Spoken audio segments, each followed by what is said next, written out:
नमस्कार, मी अमोल कराळे. स्वागत आहे आपलं दिग्विजय इन्व्हेस्टमेंट या चॅनलमध्ये. तर मित्रांनो, आज आपण पहिल्यांदाच हा व्हिडिओ बघत असाल तर माझ्या चॅनलला सबस्क्राईब करा. येणाऱ्या व्हिडिओचं नोटिफिकेशन आपल्याला लवकरात लवकर मिळण्यासाठी नोटिफिकेशन मिळण्यासाठी बेल आयकॉन प्रेस करा. तर चला तर मग जास्त वेळ न घालवता आपण सुरू करूया. आजचा आपला टॉपिक आहे, जसं की मी सांगितल्याप्रमाणे, म्युच्युअल फंड म्हणजे काय. म्युच्युअल फंड म्हणजे अनेक गुंतवणूकदारांनी एकत्रित येऊन एखाद्या फंडामध्ये गुंतवणूक करणे म्हणजेच म्युच्युअल फंड होय. म्युच्युअल फंडासाठी एक ट्रस्ट कंपनी असते. ट्रस्ट असते. ती ट्रस्ट ऍसेट मॅनेजमेंट कंपनी म्हणजेच एएमसी ची नियुक्ती करते. एएमसी ची नियुक्ती केल्यानंतर ती जी एएमसी नियुक्त केलेली आहे ती एएमसी आपल्या सर्व गुंतवणूकदारांचे पैसे वेगवेगळ्या कंपन्यांमध्ये गुंतवणूक करत असते. भारतामध्ये अशा ऍसेट मॅनेजमेंट कंपन्यांची संख्या जवळपास 45 आहे. 45 कंपन्यांमध्ये असणाऱ्या जवळपास 2,500 वेगवेगळ्या स्कीम मार्फत शेअर बाजारामध्ये गुंतवणूक केली जाते. या 2,500 स्कीम पैकी प्रत्येकाने आपापल्या जोखीम घेण्याच्या क्षमतेनुसार, जोखीम म्हणजेच रिस्क फॅक्टर, रिस्क किती आपण घेऊ शकतो, त्या रिस्क घेण्याच्या क्षमतेनुसार वेगवेगळ्या स्कीम निवडायच्या असतात आणि त्या स्कीम मार्फत आपण दर महिन्याला ठराविक रक्कम असेल किंवा एक रकमी असेल अशा वेगवेगळ्या प्रकारातून म्युच्युअल फंड मध्ये आपण इन्व्हेस्टमेंट करू शकता. आता प्रामुख्याने म्युच्युअल फंडाचे 2 प्रकार पडतात, इक्विटी फंड आणि डेट फंड. इक्विटी फंड म्हणजे काय तर मी थोडक्यात सांगेन आपल्याला. इक्विटी फंड म्हणजे असे फंड की जे शेअर बाजारामध्ये वेगवेगळ्या कंपन्यांच्या शेअर्समध्ये गुंतवणूक करतात. अशा फंडांना इक्विटी ओरिएंटेड फंड किंवा इक्विटी फंड असं आपण म्हणू शकतो. इक्विटी फंडाचे अनेक प्रकार आहेत, जसे की लार्ज कॅप असेल, स्मॉल कॅप असेल, मिड कॅप असेल, फ्लेक्सी कॅप असेल, मल्टी कॅप असेल, हायब्रिड फंड असेल किंवा स्पेसिफिक सेक्टर फंड असतील. वेगवेगळा फार्मा सेक्टर असेल, आयटी सेक्टर असेल, डिजिटल सेक्टर असेल, मॅन्युफॅक्चरिंग सेक्टर असेल, असे सेक्टर फंड असतात त्याच्यामध्ये इक्विटी फंडाचे. त्यानंतर एखाद्या स्पेसिफिक गोल ओरिएंटेड फंड असेल. समजा आपण जर आपल्या मुलांसाठी गुंतवणूक करत असेल तर चिल्ड्रन गिफ्ट फंड म्हणून असतो, तो चिल्ड्रन गिफ्ट फंड असेल. किंवा समजा आपल्या भविष्यासाठी, स्वतःच्या भविष्यासाठी आपण रिटायरमेंटसाठी गुंतवणूक करत असेल तर ते रिटायरमेंटचे प्लॅन असतील, रिटायरमेंट स्कीम असतील, अशा वेगवेगळ्या स्कीम्स असतात. इक्विटी स्कीम, त्याला इक्विटी स्कीम म्हणतो. या इक्विटी स्कीम काय करतात, मी गुंतवणूकदारांकडून आलेले सर्व रक्कम आहे ती शेअर बाजारामधील वेगवेगळ्या कंपन्यांचे शेअर्स घेण्यासाठी गुंतवणूक करतात व त्यातून होणारा नफा तोटा असेल तो गुंतवणूकदारांना दिला जातो. हे झाले इक्विटी फंड. त्यानंतर येतं इक्विटी फंडानंतर दुसरा मुख्य प्रकार येतो तो डेट फंड. डेट फंड म्हणजे काय ते मी थोडक्यात सांगण्याचा प्रयत्न करेन. डेट म्हणजेच कर्ज.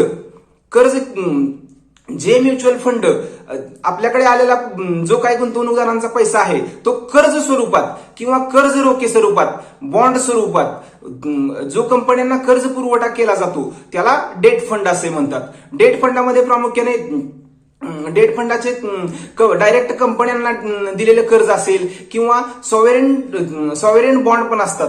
त्यामध्ये ते सरकारला कर्ज दिलं जातं. सरकारी कर्ज रोखे, आपण कुठेतरी शब्द ऐकला असेल की सरकारी कर्ज रोखे, तर ते सरकारी रोख्यामध्ये गुंतवणूक केली जाते. मग हे डेट फंड मध्ये गुंतवणूक करताना त्याच्या क्रेडिट रेटिंग नुसार गुंतवणूक केली जाते. याला डेट फंड म्हणायचे. डेट फंडामध्ये परत अजून त्याचे अजून उपप्रकार पडतात. त्याच्यामध्ये लिक्विड फंड असेल. लिक्विड फंड काय करतो, साधारण 0 ते 91 दिवसापर्यंत गुंतवणूक करतो. म्हणजे त्या कालावधीनुसार त्याचे प्रकार पडतात. लिक्विड फंड असेल, शॉर्ट टर्म डेट फंड असेल, आर्बिट्राज फंड असतील किंवा पीएसयू अँड बँकिंग फंड असेल. हे त्यामध्ये परत डेट फंडामध्ये रिस्क ॲपेटाईट नुसार डेट फंडाचे वेगवेगळे प्रकार पडतात. तर प्रामुख्याने काय तर इक्विटी फंड आणि डेट फंड हे म्युच्युअल फंडाचे मुख्य 2 प्रकार आहेत. इक्विटी फंड म्हणजे डायरेक्ट कंपन्यांच्या शेअर्समध्ये गुंतवणूक करणे आणि डेट फंड म्हणजे डायरेक्ट कंपन्यांच्या बॉन्डमध्ये किंवा कंपन्यांना कर्ज पुरवठा करणे. आता आपल्याला लक्षात आले असेल साहजिकच नावावरून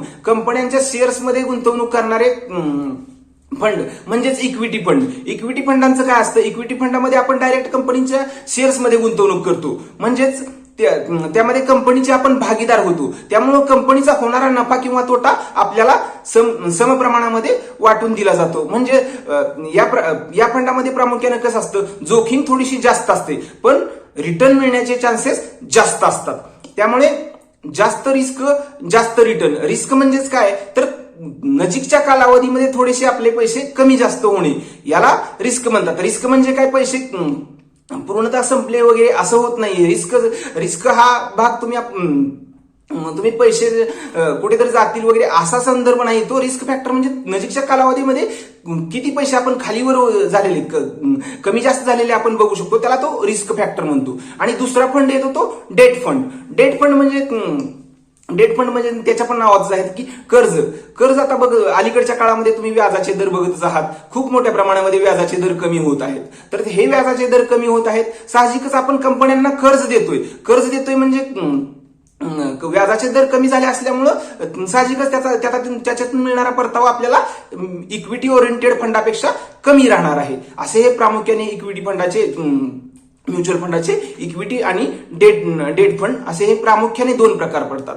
मग त्यामध्ये आता म्युच्युअल फंडामध्ये गुंतवणूक करायची आहे तर कशी करायची, आपण आपापली रिस्क फॅक्टर ओळखून किंवा आपली रिस्क घेण्याची किती क्षमता आहे, जोखीम घेण्याची किती क्षमता आहे हे बघून आपण इक्विटी फंडामध्ये गुंतवणूक करायची की डेट फंडामध्ये गुंतवणूक करायची हे ठरवायचं आहे. पण एक साधारण तज्ञ लोकांच्या मते असं आहे की जी रक्कम आपल्याला 5 ते 7 वर्षाच्या आत लागणार नाहीये अशी रक्कम आपण इक्विटी फंडामध्ये गुंतवणूक करावी, आणि 3 वर्षाच्या आतमध्ये जी रक्कम लागणार आहे ती रक्कम आपण डेट फंडामध्ये गुंतवणूक करावी. आता हा झाला गुंतवणुकीचे म्युच्युअल फंडाच्या प्रकारांचा भाग, डेट फंड आणि इक्विटी फंड.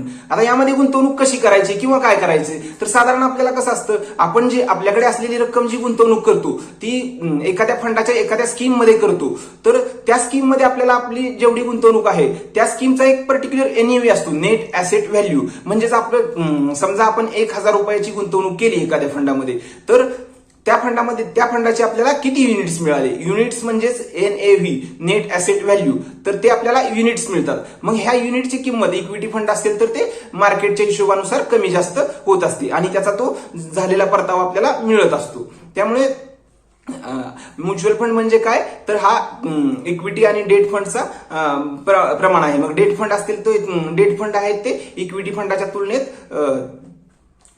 कमी रिटर्न्स मिळतात, पण जोखीम पण तिथं थोडीशी आपली कमी होते. त्यामुळे आणि हे काय गुंतवणुकीच्या कालावधीनुसार आपल्याला ठरवायचं आहे की इक्विटी फंडामध्ये गुंतवणूक करायची आहे की डेट फंडामध्ये गुंतवणूक करायची आहे.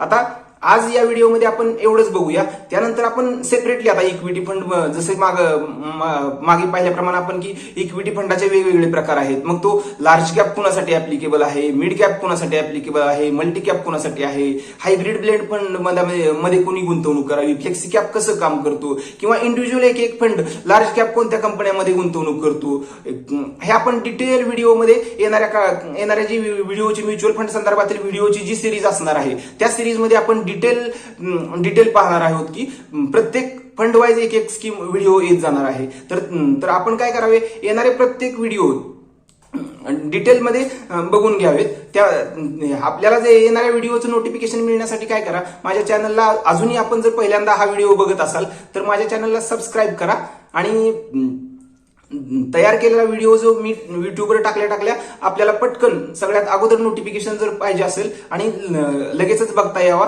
यासाठी सबस्क्राईबच्या साईडला एक बाजूला एक नोटिफिकेशनचा एक बेल आयकॉन आहे, त्या बेल आयकॉनचं बटन दाबा आणि नोटिफिकेशन ऑन करा. म्हणजेच काय होईल तर येणारा जो युट्यूब म्युच्युअल फंड सिरीज मधल्या ज्या अनेक व्हिडिओ आहेत अशा सेपरेटली फंड वाईज त्या व्हिडिओचं नोटिफिकेशन पटकन आपल्याला मिळेल आणि आपल्याला पटकन तो व्हिडिओ पाहता येईल.